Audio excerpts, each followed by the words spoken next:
Sharmishtha Panoli case, एक विस्तृत script, मई 2025 से 9 जून 2025 तक। परिचय। शर्मिष्ठा पनोली एक 22 वर्षीय लॉ स्टूडेंट और इंस्टाग्राम इन्फ्लुएंसर जिनके 13,000 से अधिक फॉलोअर्स हैं, मई 2025 में उस समय सुर्खियों में आईं जब उन्होंने एक वीडियो पोस्ट किया जिसने न केवल सोशल मीडिया पर तूफान खड़ा कर दिया बल्कि उन्हें कानूनी पचड़े में भी डाल दिया।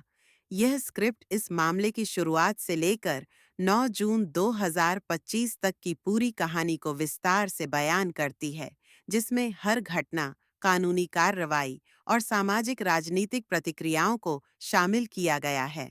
कहानी की शुरुआत मई 2025 पुणे के सिम्बायसिस इंटरनेशनल यूनिवर्सिटी में लॉ की पढ़ाई कर रही शर्मिष्ठा पनोली, जो मूल रूप से कोलकाता के आनंदपुर की रहने वाली है, ने इंस्टाग्राम पर एक वीडियो पोस्ट किया। यह वीडियो ऑपरेशन सिंदूर पर केंद्रित था, जो भारत द्वारा पहलगाम आतंकी हमले के जवाब में पाकिस्तान के कब्जे वाले कश्मीर में आतंकी ठिकानों पर की गई सैन्य कार्रवाई थी। वीडियो में शर्मिष्ठा ने बॉलीवुड के प्रमुख अभिनेताओं, खासकर मुस्लिम सितारों, की चुप्पी पर सवाल उठाए। इस दौरान उन्होंने एक विशेष धर्म पर कथित तौर पर आपत्तिजनक और सांप्रदायिक टिप्पणियां कीं, जिसमें पैगंबर मोहम्मद के बारे में भी विवादास्पद बयान शामिल थे। वीडियो तेजी से वायरल हो गया और सोशल मीडिया पर इसे लेकर तीखी प्रतिक्रियाएं आईं। कुछ लोगों ने इसे धार्मिक भावनाओं को ठेस पहुंचाने वाला बताया, जबकि अन्य ने इसे अभिव्यक्ति की स्वतंत्रता के तहत देखा। शर्मिष्ठा को ऑनलाइन धमकियां और आलोचनाओं का सामना करना पड़ा। उसी दिन विवाद बढ़ता देख शर्मिष्ठा ने वीडियो को डिलीट कर दिया और सार्वजनिक रूप से माफी मांगी। उन्होंने अपने इंस्टाग्राम पर लिखा, मेरा इरादा किसी की धार्मिक भावनाओं को ठेस पहुंचाने का नहीं था। मैं भविष्य में और सावधानी बरतूंगी।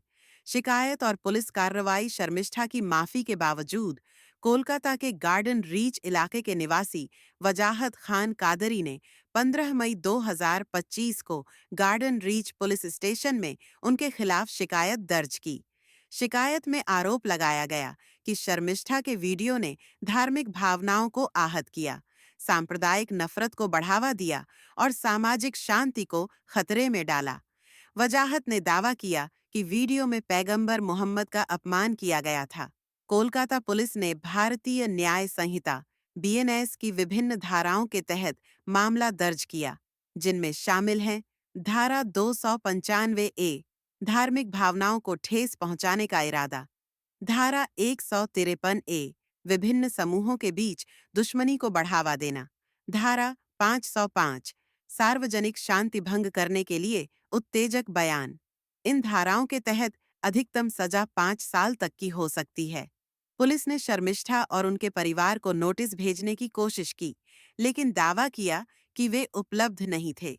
इसके बाद कोलकाता की एक अदालत ने शर्मिष्ठा के खिलाफ गिरफ्तारी वारंट जारी किया। गिरफ्तारी 30 मई 2025 की रात को कोलकाता पुलिस ने हरियाणा के गुरुग्राम में शर्मिष्ठा की लोकेशन ट्रैक की और उन्हें गिरफ्तार कर लिया। पुलिस का कहना था कि शर्मिष्ठा फरार थीं और नोटिस का जवाब नहीं दे रही थीं। उन्हें गुरुग्राम की एक अदालत में पेश किया गया, जहां से ट्रांजिट रिमांड पर कोलकाता लाया गया। 31 मई 2025 को शर्मिष्ठा को कोलकाता के अलीपुर कोर्ट में पेश किया गया। अदालत ने उन्हें 13 जून को 2025 तक 14 दिनों की न्यायिक हिरासत में भेज दिया।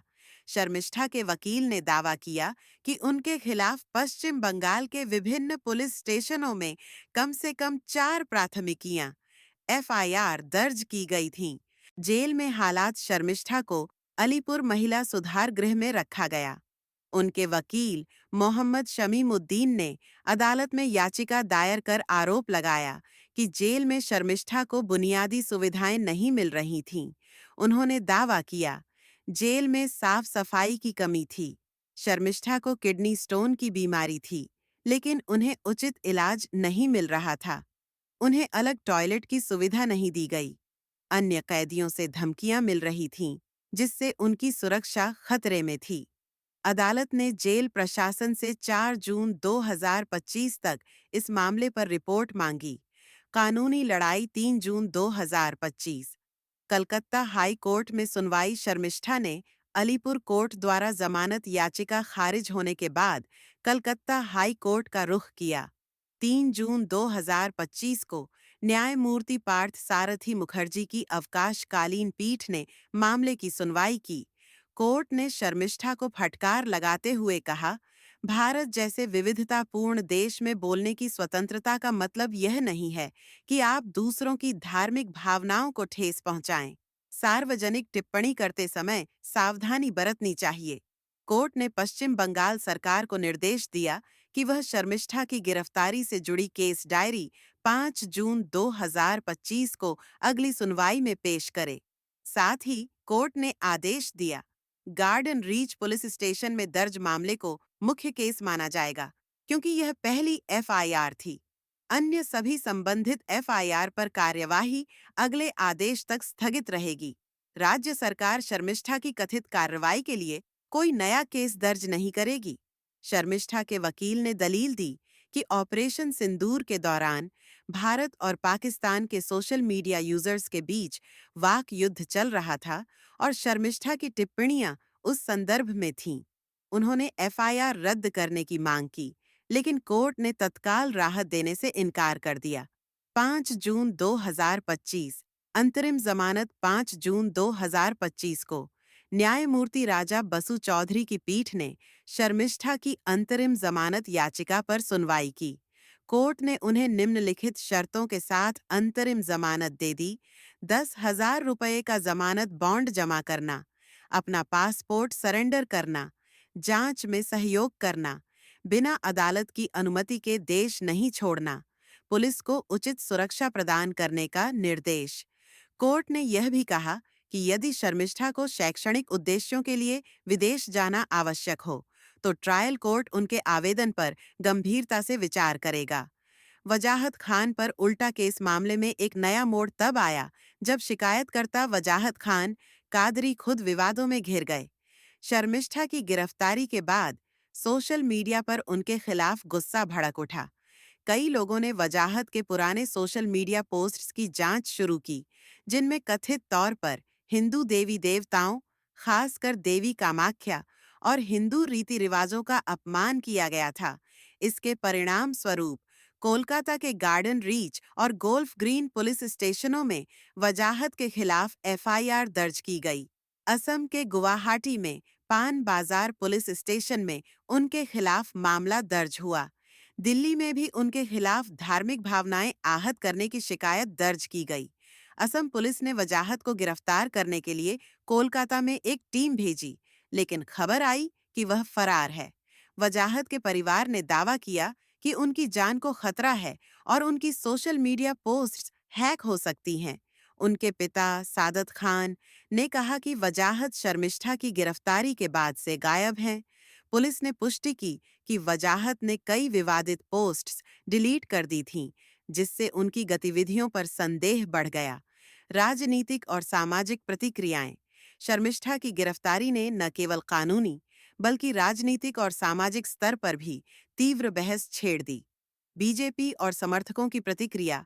भारतीय जनता पार्टी बीजेपी ने शर्मिष्ठा की गिरफ्तारी को चुनिंदा कानून लागू करना करार दिया और तृणमूल कांग्रेस टीएमसी सरकार पर वोट बैंक की राजनीति के लिए एक युवा हिंदू महिला को निशाना बनाने का आरोप लगाया। प्रमुख प्रतिक्रियाएं। Amit Malviya BJP IT cell प्रमुख। उन्होंने कहा कि शर्मिष्ठा ने वीडियो डिलीट कर माफी मांग ली थी और उनकी टिप्पणियों से कोई सांप्रदायिक दंगा नहीं हुआ। फिर भी कोलकाता पुलिस ने अतिरिक्त उत्साह दिखाया। सुवेंदु अधिकारी पश्चिम बंगाल में विपक्ष के नेता। उन्होंने टीएमसी सरकार पर तुष्टीकरण का आरोप लगाया। पवन कल्याण आंध्र प्रदेश के उप मुख्यमंत्री। उन्होंने ममता बनर्जी पर सवाल उठाते हुए कहा कि जब हिंदू धर्म को अपमानित किया जाता है, तब कोई कार्रवाई क्यों नहीं होती। Manan Kumar Mishra bar council of India के चेयरमैन। उन्होंने इसे न्याय का गंभीर उल्लंघन बताया। गीर्ट विल्डर्स डच सांसद। उन्होंने शर्मिष्ठा के समर्थन में ट्वीट किया, इसे अभिव्यक्ति की स्वतंत्रता पर हमला करार दिया। टीएमसी और अन्य की प्रतिक्रिया। टीएमसी ने इन आरोपों को खारिज किया और कहा कि पुलिस ने कानूनी प्रक्रिया का पालन किया। कोलकाता पुलिस ने स्पष्ट किया कि शर्मिष्ठा को पाकिस्तान विरोध के लिए नहीं, बल्कि नफरत फैलाने वाले वीडियो के लिए गिरफ्तार किया गया। www.etvbharat.com/high/exclamation Bharat/Calcutta. High Court grants interim bail to Sharmistha Panoli for controversial comments over Operation Sindoor. Hindi News. Hint 250605038880। Kalyan Banerjee, TMC वकील। उन्होंने कोर्ट में दलील दी कि शर्मिष्ठा की पोस्ट में न केवल टेक्स्ट बल्कि एक आपत्तिजनक वीडियो भी था, जो संज्ञेय अपराध की श्रेणी में आता है। कांग्रेस के सांसद कार्ति चिदंबरम ने शर्मिष्ठा की गिरफ्तारी को पुलिस शक्तियों का दुरुपयोग बताया। अरला ओ सोशल मीडिया पर बहस। सोशल मीडिया पर यह मामला दो गुटों में बंट गया। शर्मिष्ठा के समर्थकों ने दावा किया कि टीएमसी सरकार हिंदुओं को निशाना बना रही है, जबकि मुस्लिम समुदाय के खिलाफ अपमानजनक टिप्पणियों पर कार्रवाई नहीं होती। उन्होंने ममता बनर्जी और टीएमसी सांसद सायोनी घोष की पुरानी पोस्ट्स का हवाला दिया। दूसरा गुट शर्मिष्ठा की टिप्पणियों को गलत ठहरा रहा था। उनका कहना था कि धार्मिक भावनाओं को ठेस पहुंचाने की कोई स्वतंत्रता नहीं है। कुछ एक्स पोस्ट्स में शर्मिष्ठा की गिरफ्तारी को नाटकीय ढंग से पेश किया गया, जैसे कि उन्हें आतंकी की तरह घसीटा गया। एक अन्य पोस्ट में दावा किया गया कि कुछ राइट विंग इन्फ्लुएंसर्स ने शर्मिष्ठा का वीडियो जानबूझकर वायरल किया और एक वकील ने उनके केस के लिए 17 लाख रुपए मांगे। देयरबायर अन्य प्रभाव। Symbiosis university. शर्मिष्ठा के प्लेसमेंट पर रोक लगा दी गई। वजाहत खान की स्थिति। उनकी गतिविधियों पर पुलिस की नजर है और उनके खिलाफ 3 राज्यों में केस दर्ज होने से मामला और जटिल हो गया है। हर 9 जून 2025 तक की स्थिति। 9 जून 2025 तक शर्मिष्ठा अंतरिम जमानत पर है। उन्हें जांच में सहयोग करना होगा और वे बिना अदालत की अनुमति के देश नहीं छोड़ सकती। Kolkata police garden reach FIR के आधार पर जांच जारी रखे हुए है, लेकिन अन्य एफआईआर पर कार्रवाई स्थगित है। वजाहत खान के खिलाफ जांच भी चल रही है और उनकी गिरफ्तारी के लिए असम पुलिस सक्रिय है। सोशल मीडिया पर बहस अभी भी गर्म है और यह मामला अभिव्यक्ति की स्वतंत्रता, धार्मिक संवेदनशीलता और कानून के कथित दुरुपयोग पर एक राष्ट्रीय चर्चा का हिस्सा बन चुका है।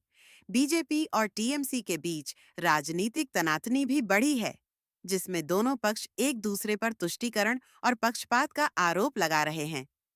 टीटारा निष्कर्ष। शर्मिष्ठा पनोली का मामला भारत में सोशल मीडिया, अभिव्यक्ति की स्वतंत्रता और धार्मिक संवेदनशीलता के बीच जटिल रिश्ते को उजागर करता है। एक वीडियो जो शायद कुछ मिनटों में बनाया गया ने न केवल एक युवा छात्रा की जिंदगी को प्रभावित किया, बल्कि पूरे देश में एक गहन बहस को जन्म दिया। यह कहानी अभी खत्म नहीं हुई है और भविष्य में होने वाली सुनवाइयां इस मामले की दिशा तय करेंगी। नोट: यह स्क्रिप्ट उपलब्ध जानकारी और विश्वसनीय स्रोतों पर आधारित है।